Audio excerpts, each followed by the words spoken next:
Hello good afternoon बच्चों। Last lecture में हम लोगों ने ईएमआई के कुछ इंपॉर्टेंट न्यूमेरिकल्स किए थे।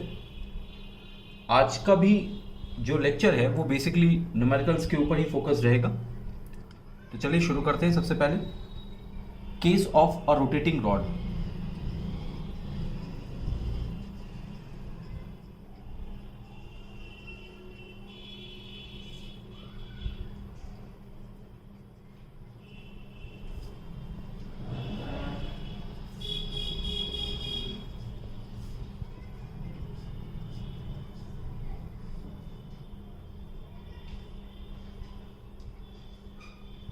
सपोज करिए ये एक रॉड है जो ओमेगा से एक यूनिफॉर्म मैग्नेटिक फील्ड में रोटेट कर रही है। लेट्स से इस लेंथ इज एल और ये इस पॉइंट क्यू पर फिक्स्ड है, जबकि पी इसका फ्री एंड है। Consider a rod of length L rotating in a uniform magnetic field B with omega. ठीक। ओके सो अब क्या करेंगे हम लोग, एक यहाँ पे एक छोटा सा एलिमेंट लेंगे जिसका नाम रख देते हैं कुछ सी डी टाइप। ठीक। So consider an infinite small element C D, जिसकी लेंथ हमने क्या रखी है dx। ओके, और इसकी जो दूरी है वो यहां से x ले लिए। अच्छा, अब आपको मालूम है कि जब कोई पार्टिकल सर्कल में घूमता है ओमेगा से, तो उससे एसोसिएटेड उसकी एक लीनियर वेलोसिटी होती है। कितनी होती है? R omega. ठीक। तो ये पार्टिकल भी अगर आप देखो तो एक सर्कुलर, आप पूरे रॉड को इग्नोर करो, आप एक केवल एलिमेंट लो सी डी, जो कि आप देख सकते हो कि एक सर्कल में रोटेट कर रहा है। तो इसकी भी एक वेलोसिटी होगी v। ठीक, क्लियर? वो कितनी होगी? जैसे यहां पे v equal to R omega, वैसे यहां पे v equal to X omega. ठीक। Okay, now the idea is कि जब कोई rod, let's say this is a rod of length L and is moving with V in a uniform magnetic field, then what is the EMF associated with it? इससे associated EMF क्या होगा? E equal to BLV, यही होगा। लेकिन यहां पे वो element हमारा कितनी लेंथ का है? मात्र dx लेंथ का है। तो यहां लेंथ की जगह आप क्या लेंगे? L की जगह, L की जगह आप dx लेंगे, क्योंकि ये लेंथ इनफाइनाइट स्मॉल है, तो ये डी ई हो जाएगा। और यहाँ पे वेलोसिटी है ही है, v है कितना? X omega D x.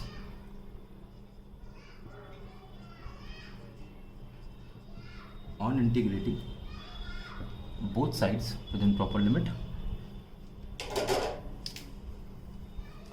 जब आप इंटीग्रेट करेंगे तो पहला एलिमेंट यहाँ, दूसरा यहाँ, तीसरा यहाँ, चौथा यहाँ, पांचवा यहाँ, छठवां यहाँ, up to L length. So 0 to L B, यहाँ दिखा दें, बी ओमेगा कांस्टेंट है, X T X. So X T X का integration X square by 2 from 0 to L। ठीक, तो कितना हो जाएगा?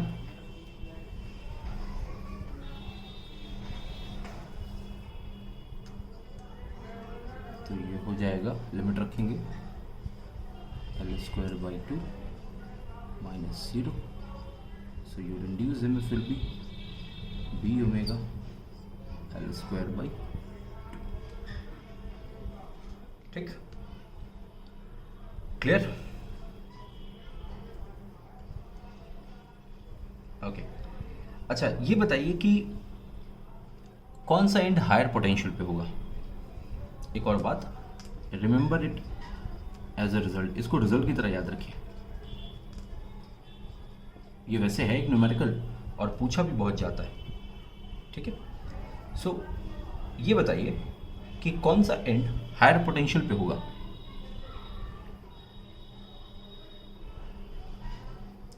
सोचिए, अगर रॉड इधर जा रही तो इलेक्ट्रॉन्स भी इधर ही जा रहे हैं, तो V क्रॉस B का डायरेक्शन क्या होगा, V इधर B नीचे, V क्रॉस B इधर। लेकिन आप जानते हैं कि इलेक्ट्रॉन है तो नेगेटिव साइन आएगा, इसलिए ये पलट जाएगा। तो इलेक्ट्रॉन पे फोर्स किधर लग रहा है, P के साइड में, तो इलेक्ट्रॉन्स इधर भागेंगे तो ये नेगेटिव होगा और ये पॉजिटिव होगा। तो ये बात ध्यान रखिएगा। Here and P is at negative potential या lower potential। ठीक, बस ये ध्यान रखिएगा फील्ड अंदर की तरफ रहे और रॉड का मोशन इस टाइप में हो। एक बार चेक जरूर कर लीजिएगा, ठीक है ना।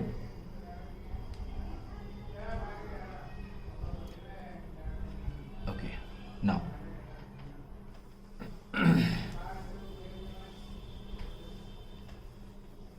ये हो गया induced EMF B omega L square by 2। Now अब एक सवाल इसमें आता है, मान लो एक रेजिस्टर है, इसका रेजिस्टेंस R है,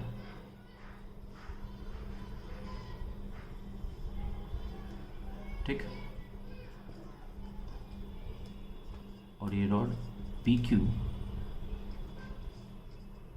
ये एक रिम है, रिम में एक नीचे रेजिस्टर लगा हुआ है और ऊपर एक रॉड घूम रही है,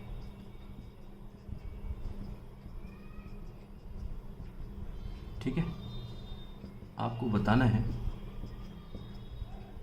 कि करंट कितनी फ्लो करेगी। सो एस रोटेटिंग रॉड से ईएमएफ कितना होता है, B omega L square by 2। यहाँ पे ये लेंथ L है, ठीक। I is equal to E by R, so what will be current, B omega L square by 2। तो ये करंट होगी इसमें, ठीक। सवाल इसका बना लीजिए। In the figure shown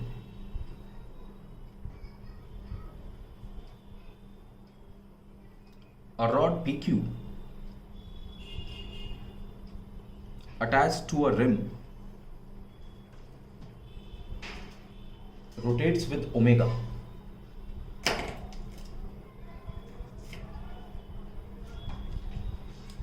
Find the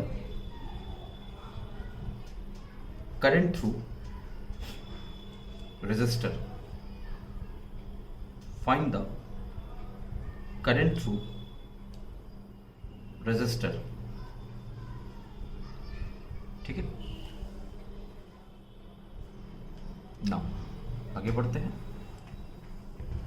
अच्छा, ये तो हो गया हमने एक रॉड। अब एक सवाल इसमें बहुत इंपॉर्टेंट है। A wheel containing 4 metallic spokes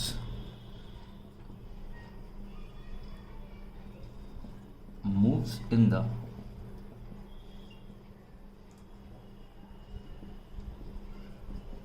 horizontal magnetic field of Earth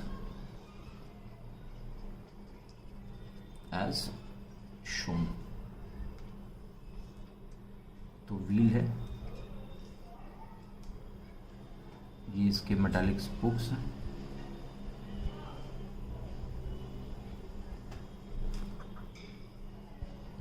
ठीक, 4 स्पोक है।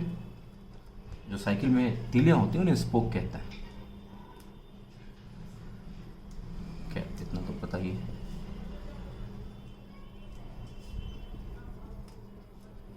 ठीक, ये ओमेगा से घूम रहा है, मतलब चारों स्पोक घूम रहे हैं। पहिया घूमेगा तो स्पोक घूमेगा ही। ठीक है, as shown in figure. Find the net EMF across center and the rim. Magnetic field B है और हर एक स्पोक की लेंथ L है। तो भाई इंड्यूस EMF क्या होगा? B omega L square by 2, एक का, ऐसे 4 है तो 4 इंटू, फाइनल आंसर क्या होगा आपका? 4 into B omega L square by 2, मतलब 2 बी ओमेगा L स्क्वायर। ये नहीं होगा पहली चीज। ठीक, क्यों नहीं होगा? इसके लिए आपको करंट इलेक्ट्रिसिटी के एक टॉपिक को जानना होगा। याद करिए कि अगर 2 सेल 10-10 वोल्ट की हैं और इस तरीके से कनेक्टेड है पैरेलल, तो ए पर पोटेंशियल क्या होगा? 10 होगा या 20 होगा? ऑब्वियसली 10 होगा। इन प्लेट से जुड़ी है। ठीक, ऐड थोड़ी होते हैं। नेगेटिव से इस पे कितना होगा? 0। क्लियर? तो कितना आ गया? 10 वोल्ट। अच्छा, अगर मैं एक सेल और लगा दूं तो 10 वोल्ट की, तो क्या रिजल्ट में कोई फर्क पड़ेगा? बिल्कुल नहीं। एक और सेल लगा दूं मैं 10 वोल्ट की, क्या रिजल्ट में कोई फर्क पड़ेगा? बिल्कुल नहीं। ठीक, मतलब अगर सेम ईएमएफ की सेल्स पैरेलल में लगाई जाएं तो जो एक के अबाउट पोटेंशियल डिफरेंस होता है वही नेट पोटेंशियल डिफरेंस होता है। ठीक है, तो यहाँ पे 4 है। अब ये घूम कैसे रहा है?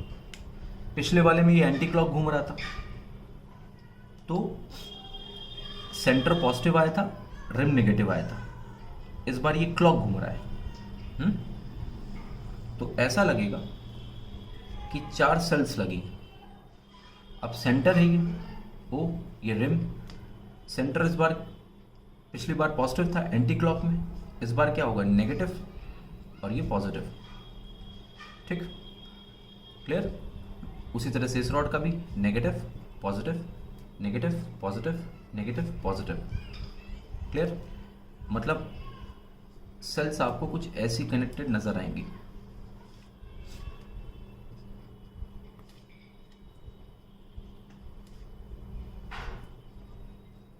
तो ये कितनी सेल्स हैं? 4 सेल्स हैं। हर एक सेल पे ईएमएफ कितना है? Same, B omega L square by 2। Clear? अब अगर ध्यान से देखो तो सबकी निगेटिव प्लेट आपस में जुड़ी है और सबकी पॉजिटिव प्लेट भी आपस में जुड़ी है। तो यहाँ पे इमेजिन करो कि ये सेल्स इमेजिन करो कि ये सारी सेल्स हैं। ऑल्दो सेल्स इस टाइप में लगी नहीं है, बट एक पोटेंशियल डिफरेंस जो डेवलप हो रहा है उससे वो हम मान रहे हैं कि एक सेल जैसा है कुछ।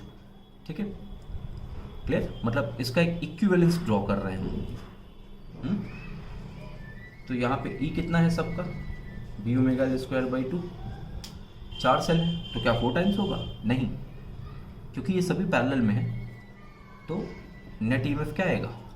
नेट पोटेंशियल डिफरेंस नेट वही आएगा जो किसी एक के अबाउट होगा। तो याद रखना, net EMF between centre and rim is independent of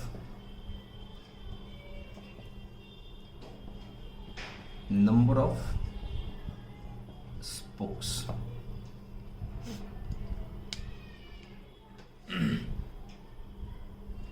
ठीक है, कोई मुश्किल? तो ये था आपका रोटेटिंग रॉड और उस पर डिपेंडेंट ये एक प्रॉब्लम। चलिए आगे बढ़ते हैं, नेक्स्ट प्रॉब्लम की तरफ चलते हैं।